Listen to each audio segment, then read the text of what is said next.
नासिन PP chairman Bilawal Bhutto Zardari ओकाड़े में जलसे के खिताब कर रहे हो। संस चवणो त 7 ॾींहनि खां लॉन्ग मार्च लाइ निकितल आहियूं। जगह जगह ते लॉन्ग मार्च जी शानदार आजियां कई वई ऐं आजियां सां गॾु उहे जेके काफ़िला आहिनि असांजे काफ़िले में शामिल थींदा रहिया।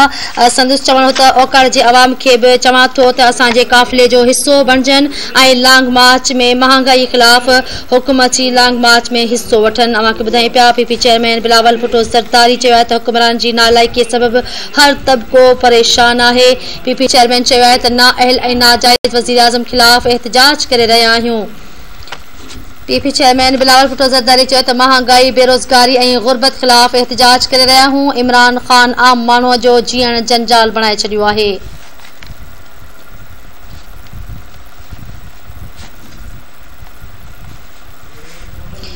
जी नाज़रीन अव्हांखे ॿुधायूं पिया पीपी चेयरमैन बिलावल भुट्टो ज़रदारी ओकाड़ा में लॉन्ग मार्च जे जलसे खे ख़िताब कयो आहे। संदसि चवणो आहे त असां ग़रीबनि जी जमात आहियूं।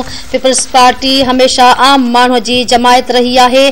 पीपी चेयरमैन बिलावल भुट्टो ज़रदारी चयो आहे त अव्हांखे मालिकाना हक़ ॾियारींदासीं। पीपी चेयरमैन बिलावल भुट्टो ज़रदारी ओकाड़ा में लॉन्ग मार्च जे जलसे खे ख़िताब कयो आहे। संदसि चवणो हो त इमरान हुकूमत में ईंदे पहिरियां त पंहिंजो घर बचायो ऐं ग़रीबनि जा घर ठाथा।